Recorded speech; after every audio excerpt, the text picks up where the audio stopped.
Dis weer donderdag aand en dis tyd vir jou weeklikse nuuskuier saam met die papier praat. Ons het vir jou 'n oorsig van die belangrikste nuus en kyk ook na die naweek se sporthoogtepunte.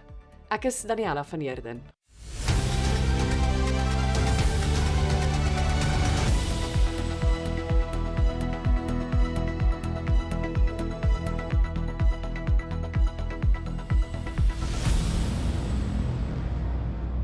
Van die belangrikste nuus waarna jy vanaand kan uitsien in hierdie bulletin. Geen verrassings in Saterdag se Springbokspan. Ons vra, hoe veilig is jou kind aanlyn? Piet Viljoen sê die staat skuld hom borggeld. Kan die DA koninkraai in November se verkiesings? In sportnuus het ons vir jou nog rugby nuus en daar is dan ook nuus oor die Nederlandse Grand Prix en die Britse Premierliga sokker wat die naweek afskop. Ons begin met die Springbokspan wat vanmiddag aangekondig is. Sasha Feinberg Ngomezulu is in die beginspan met Mani Libbok op die reservebank. Andrei Pollard kry nie van dese week speelkans nie. Volgens die papier se sportredakteur, dit is Stian Skuman, is dit hieruit duidelik dat die kombinasie van Ngomezulu en Grant Williams as skakelpaar die bok agterlyn spoed en slaankrag gaan gee. Die Springbok-afrigter, Rassie Erasmus, het sy beginspan juis so saamgestel met spesifieke kombinasies wat die speltempo gaan lig. Siya Kolisi, die Springbok-kaptein, wat van dese week saam met die span geoefen het, was beskikbaar, maar Paul de Villiers was Erasmus se keuse op flank. Die voorry van Wilco Louw, Malcolm Marx en Oxenche gaan die All Black voorry van Ethan de Groot, Cody Taylor en Tyrell Lomax laat sweet. Die bok binne senter, Damien de Allende, speel Saterdag sy 100ste toets. Die All Black afrigter Dave Rennie het geen onverwagse keuses aan sy beginspan aangebring nie. Die besoekers is verlig dat 3 van hulle sterspelers, Damian McKenzie, Cam Roygaard en Will Jordan, betyds herstel het vir Saterdag se toets. 'n Unieke trofee vir die Greatest Rivalry reeks is ook hierdie week in Johannesburg aan rugby-liefhebbers wêreldwyd bekendgestel. Hierdie trofee is afsonderlik deur 2 kunstenaars, die Kiwi Kiriyama Taeba en Kaapenaar Bonola Chepape ontwerp. Die 2 helftes versinnebeeld die ryk geskiedenis en kultuur van die 2 rugby swaargewigte wat om hierdie trofee sal meeding. Die papier was dan ook by die bekendstelling en so lyk die trofee. Ons bly by rugby. Die Springbok skramskakel Emrose Papier is Woensdag as die koning van bulle rugby gekroon. Papier is aangewys as die franchise se speler van die jaar en die spelers se speler van die jaar. Papier was vanjaar uitstekend opdreef in die Verenigde Rugby Kampioenskap en verskeie skittervertonings is deur hom gelewer. Papier het die volgende te sê gehad. Hallo julle, ek is Emrose Papier. Ja, dit was 'n groot eer vanaand vir my om awards te kry. Maar soos ons almal weet, dit is 'n span sport, maar ja, ek is net, dis 'n groot voordeel van my. Dit was Emrose Papier, die bulle se speler van die jaar. 'n 16-jarige seun van Mamasbury is van dese week in hegtenis geneem vir sy betrokkenheid by die internasionale 764-netwerk wat kwesbaar is vir al kinders aanlyn teiken. Volgens luitenant-kolonel Amanda van Wyk, nasionale polisiewoordvoerder, het die Amerikaanse Federale Speurdiens of FBI en die Amerikaanse Nasionale Sentrum vir Vermiste en Uitgebuite Kinders plaaslike ondersoekers op die seun se spoor gesit. Eksplisiete materiaal en materiaal waarin diere mishandel word, is op sy digitale toestelle gevind. Die seun staan nou op 11 aanklagte wat onder andere verband hou met die besit van materiaal wat seksuele misdrywe, die seksuele uitbuiting van kinders en dieremishandeling uitbeeld. Die papier berig van dese week oor die gevare van die kuberruim en wat dit inhou vir kinders en tieners. Kylie Joubert en Ilse Salzwedel het toe met verskeie kenners hieroor gaan praat. Estie Cockcroft, 'n kuberveiligheidskenner en medeskrywer van die boek Skerm Slim, het 'n belangrike boodskap vir ouers. Dit is nooit te vroeg of te laat om jou kind se aanlyn aktiwiteite te monitor nie. Selfs wanneer jou kind in die hoërskool is, moet jy nog steeds bewus wees van wat hulle op die internet aanvang. Die realiteit is dat die internet is globaal en daar is walglike kriminele, daar is skadelike inhoud en daar is KI-metgeselbotte wat regtig 'n groot invloed op jou kind kan hê. En daarom is dit belangrik om jou kind te beskerm, om bewustheid te hê van wat hulle op die internet aanvang, wat hulle sien en waarmee hulle besig is op hulle sosiale media kanale. En so sê Estika Croft, 'n kenner van aanlyn veiligheid. Maak seker jy lees ook die gratis artikel op die Papier se webwerf waarin sy waardevolle raad gee oor hoe om kinders se veiligheid in die kuberruim te help verseker. Onthou, ons hoor graag van jou. Stuur gerus jou mening per WhatsApp na 062 533 2049 of gesels saam op die Papier se sosiale media blaaie. Die omstrede voormalige prokureur en werklikheidster Piet Viljoen se borgtog aansoek is van dese week in die Pretoria se gespesialiseerde handelsmisdaadhof aangehoor. Dit is egter geweier. In 'n interessante verwikkeling het 'n bedrag van R50.000 wat hy glo in 2010 as borgtog betaal het, ter sprake gekom. Viljoen se regspan, wat van dese week R200.000 borgtog aangebied het, beweer die R50.000 is nooit destyds aan hom terugbetaal nie en is volgens hulle nou aan hom verskuldig. Strafregkenners met wie die Papier gepraat het, sê dis egter nie so eenvoudig nie. Indien 'n saak afgehandel of teruggetrek is en borgtog terugbetaal moet word, is dit die beskuldigde se verantwoordelikheid om die geld met die nodige dokumentasie op te eis. Borgtog is ook aan spesifieke sake gekoppel en indien 'n beskuldigde versuim om in die hof te verskyn en 'n lasbrief vir sy of haar inhegtenisneming uitgereik word, kan die geld aan die staat verbeurd verklaar word. Chanel Binnedel van die Papier was by die hof en gee haar indrukke van hierdie saak. Gedurende die verrigtinge was Piet Viljoen se ewe omstrede vrou, Mel, soos gewoonlik daar om hom te ondersteun. Sy het agter hom gesit in die hof en in trane uitgebars toe sy borgtog geweier is. Dit was vir my veral opvallend om te sien hoe min vriende en familie daar was om hulle te ondersteun. Die meerderheid van die hofsaal het uit lede van die media bestaan. Ook gedurende die verrigtinge het Mel aan Piet 'n bottel vonkelwater gegee. Die ironie daarvan het my opgeval. Vonkelwater is een van die beweerde produkte wat die paartjie uit 'n Amerikaanse supermark gesteel het. Die diefstal het ook gelei tot hulle inhegtenisneming en uiteindelike deportasie terug na Suid-Afrika. Dit was Chanel Binnedel, 'n joernalis by die Papier. Selfs 'n sterk vertoning deur Helen Zille in Johannesburg sal dalk nie genoeg wees vir die DA om Johannesburg sonder 'n koalisie te regeer nie. Hoewel sake beter lyk vir die Blou Party in Kaapstad en in Tshwane. Die Papier se politieke redakteur, Jana Marx, het met 'n paar verkiesingsontleeders gesels om hulle mening te hoor oor November se verkiesingsuitslag. Volgens Wayne Sussman kan Action Society en die PA moontlik die koningmakers wees in Johannesburg. In die Wes-Kaap het die PA homself reeds op die platteland bewys as sterk oppositie vir die DA, maar volgens die onafhanklike ontleder Dawie Skols is dit nie noodwendig die geval in Kaapstad of op die Kaapse vlakte nie. In Tshwane kan 'n DA en Vryheidsfront Plus koalisie dalk die stad regeer. Die politieke ontleder Herman Pretorius wys egter daarop dat die VF Plus twis wel in 'n mate die samewerking tussen die twee partye beïnvloed. En dit was dan van die belangrikste nuusstories in hierdie week se uitgawe van die Papier, maar daar is ook heelwat ander artikels, soos die volgende een. Elise Tempelhof vra, wat is die invloed van heininge en boorgate op die natuurlike migrasie van diere soos olifante? En word olifante met institusionele herinnering aan oeroue migrasieroetes gebore? Maak seker jy lees Elise se berig hieroor. Hierdie tyd van die jaar is die energie maar min, maar is dit uitbranding of is jy net moeg? Die Papier het by kenners gaan kers opsteek.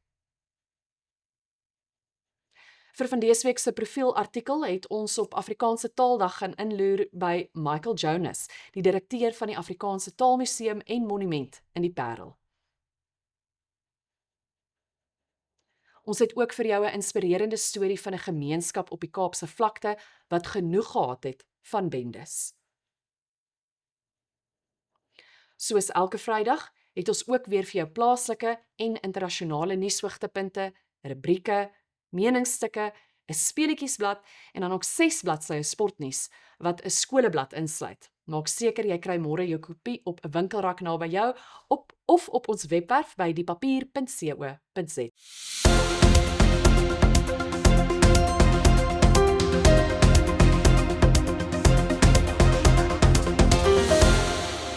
Wêreldoliepryse het op Woensdag gestyg. Dit weens toenemende diplomatieke spanning tussen die Verenigde State en Iran. Dit volg nadat die Amerikaanse president Donald Trump aangekondig het dat hy nie 'n 60-dae skietstaking met Iran sal verleng nie. En hierdie besluit het die hoop gedemp dat die seestraat van Hormuz binnekort sal heropen. Die roete is noodsaaklik vir die verskeping van 'n groot deel van die wêreldwye olietoevoer. Oliepryse het met ongeveer 1% gestyg. En dit wil voorkom dat sowel Amerika as Iran hulle nou voorberei vir 'n uitgerekte konfrontasie wat energiemarkte maande lank kan ontwrig. Die Sentrale Energiefonds het syfers bekend gemaak wat 'n donker prentjie skets vir volgende maand se brandstofpryse. 'n 50 liter tank brandstof sal tussen R20 en R37 meer kos. Dit terwyl dieselgebruikers 'n verhoging van R137 tot R161 vir dieselfde grootte tank kan verwag. Dieselpryse kan na verwagting met tussen R2,73 en R3,22 per liter styg. Dit kan die prys tot byna R30 per liter laat styg. Die prys vir 93 oktaan petrol sal na verwagting met tot 63 sent per liter styg tot sowat R25,82 per liter. 95 oktaan kan met tot 74 sent styg, wat motoriste ongeveer R26,9 per liter uit die sak sal jaag. Suid-Afrika se motorvervaardigers sal min rede hê om enige verlenging van die wet op groei en geleenthede in Afrika, dit is AGOA, te vier. Dit solank die FSA se 25% tarief op ingevoerde voertuie en onderdele geldig bly, so sê die Nasionale Vereniging van Motorvervaardigers of NAMSA. NAMSA het gereageer na die Amerikaanse Senaat se oorweldigende steun vir 'n 2-jaar verlenging, wat die voorkeurhandelsprogram tot einde 2026 in stand sal hou. AGOA, wat in 2000 ingestel is, gee kwalifiserende Afrika-lande suid van die Sahara belastingvrye toegang tot die Amerikaanse mark vir duisende produkte. AGOA en die Generalized System of Preferences bied saam belastingvrye toegang vir sowat 25% van Suid-Afrikaanse uitvoer na Amerika en skep ongeveer 62,000 werksgeleenthede. Sonder die verlenging sal AGOA egter op 31 Desember verstryk. Die motorbedryf het die afgelope 25 jaar besondere voordeel uit AGOA getrek en Amerika was, met die uitsondering van 2019, die motorbedryf se tweede grootste handelsvennoot tussen 2019 en 2011 en 2024. Lees meer hieroor in môre se uitgawe van die papier. Nou vir 'n kykie na nuus uit die res van die land, soos verskaf deur ons susterspublikasie Nova News.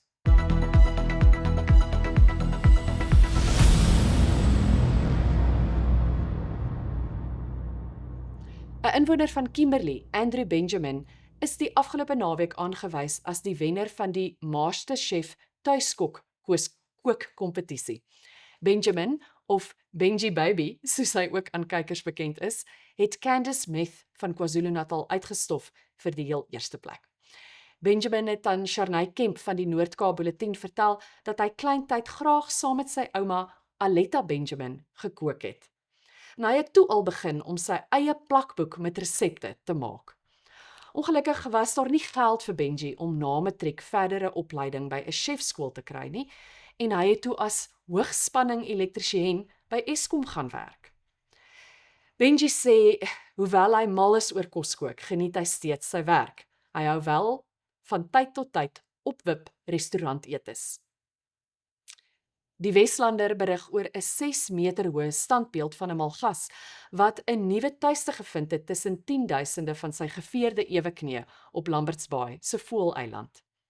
Hierdie indrukwekkende 100 kg beeld, genaamd Koosmalgas, is onlangs in stukke na Lamberts Bay vervoer. Dis naby die besoekersentrum in die Lamberts Bay Voëleiland Natuurreservaat opgerig. Die rotseilandjie is die tuiste van 10.000 malgasse, Kaapse pelsrobbe en kormorante. Die eiland is een van slegs 6 broeiplekke vir malgasse wêreldwyd en dit is die enigste een wat vir die publiek toeganklik is. Die beeld is vernoem na Koos Malgas, die man wat verantwoordelik was vir baie van die standbeelde by New Bethesda se beroemde uilhuis. En dit is gemaak van gelaste staal, draad, dryfhout en strandrommel. En dis 'n opdrag van PTWC deur 'n kunstenaar van kommetjie Chip Snedden, vervaardig. Dit was dan 'n oorsig van interessante nuus, soos verskaf deur ons susterspublikasie Nova News. As jy op hoogte wil bly van plaaslike, sowel as wêreldnuus, onthou, Nova News is gratis. 21 gemeenskapskoerante van reg oor die land sorg vir daagliks opgedateerde nuus. Jy kan hulle gaan volg by novanews.co.za.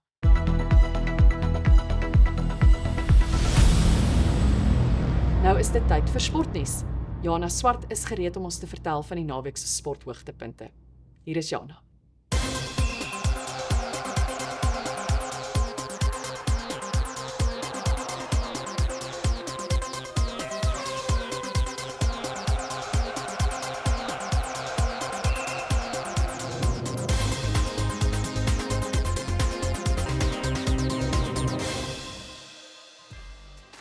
Baie dankie Daniella. Ons begin by Curriebeeker Rugby. Die bulle-afrigter Piwe Nomlomo verwag sy span se beste vertoning tot dusver in vanjaar se Curriebeeker reeks wanneer die Stormers Loftus môremiddag besoek. Die Pretoriaaners is steeds die enigste span in vanjaar se reeks wat nog nie 'n wen kon aanteken nie. Nomolo het aan die papier gesê hulle het leemtes en probleme geïdentifiseer en sal slaggereed wees. Die Pumas speel ook môre tuis in Bombela teen Griquas, terwyl die Sharks in Pietermaritzburg teen die Leeu's uitdraf. Sondagmiddag wag die Cheetahs in Bloemfontein vir die Boland Cavaliers. Die wag is verby. Saterdag sal die Springbokke en die All Blacks in die eerste toets van die Greatest Rivalry reeks op 'n volgepakte Ellis Park kragte meet. Maak seker jy lees môre die gewilde Oom Rugby se ontleding van die reeks in die papier. Die voormalige Springbok Bob Skinstad se Boys op Tour rubriek gee ook 'n interessante blik op sake. In skole rugby nuus. Die Noordvaal Trofee sal Saterdag die eerste keer sedert 2023 'n nuwe staanplek kry. Die Hoërskool Monument van Creersdorp se Wit Bulle kom op hul tuisveld te staan teen die Hoërskool Waterkloof van Pretoria in die eindstryd van die Verseker Noordvaal reeks. Die twee skole se eerste spanne het mekaar al 2 keer tevore in die eindstryd ontmoet, met die Wit Bulle wat albei kere baas was. In motorsport. Die naweek is die laaste keer dat Max Verstappen voor sy tuiskare op Zandvoort gaan jaag. Die Nederlandse Formule 1 is van volgende jaar af nie meer deel van die kalender nie. Red Bull se Isaac Hadjar het 'n gewrigsbesering opgedoen tydens oefening en is uit die resies. Liam Lawson gaan in sy plek wegtrek met Yuki Tsunoda wat in Lawson se plek inskuif. Zandvoort is 'n kort tegniese baan met 'n hoë sleerkragprofiel wat renjaars fisiek kan uitdaag. In golfnuus. Die Amerikaner Bryson DeChambeau sal vanjaar sy eerste verskyning maak in die Nedbank uitdagtoernooi by Sun City. Gary Player, die Suid-Afrikaanse golflegende en DeChambeau het die aankondiging van dese week gemaak. Die toernooi vind tussen 3 en 6 Desember plaas. Player het gesê dis 'n voorreg dat DeChambeau weer in Suid-Afrika kom speel. Buiten DeChambeau is die verdedigende kampioen Christopher Reitan van Noorwe, Engeland se Marco Penge en Justin Rose en Suid-Afrika se Casey Jarvis se deelname ook reeds bevestig. Ons sluit af met sokkernuus. Arsenal speel môre aan tuis in die openingswedstryd van die Engelse Premierliga teen Coventry City. Vir vanjaar se reeks is daar die heel meeste nuwe afrigters betrokke sedert die 1946-47 seisoen. 9 Premierliga klubs het nuwe afrigters met die oë veral op Enzo Maresca by Manchester City, Andoni Iraola by Liverpool en Chelsea se Xabi Alonso. Saterdag speel Hull City tuis teen Manchester United, Ipswich Town teen Sunderland en Brentford ook tuis teen Tottenham Hotspur. Dit was dan 'n paar hoogtepunte uit die sportwêreld. Maak seker jy lees môre se uitgawe van die papier vir 'n meer in-diepte ontleding van hierdie week se sportnuus. En onthou, die papier het môre weer 'n volledige TV-gids propvol sporthoogtepunte om jou naweek te beplan. Terug na jou Daniella. Dit was dan hierdie week se uitsending van die Papier Praat. Dankie dat jy ingeskakel het. Ons maak volgende donderdag weer so. Maak ook seker jy is ingeteken op die Papier Praat en dat jy die kopie van die papier landwyd op die rakke gaan koop van môre af. Lekker week verder.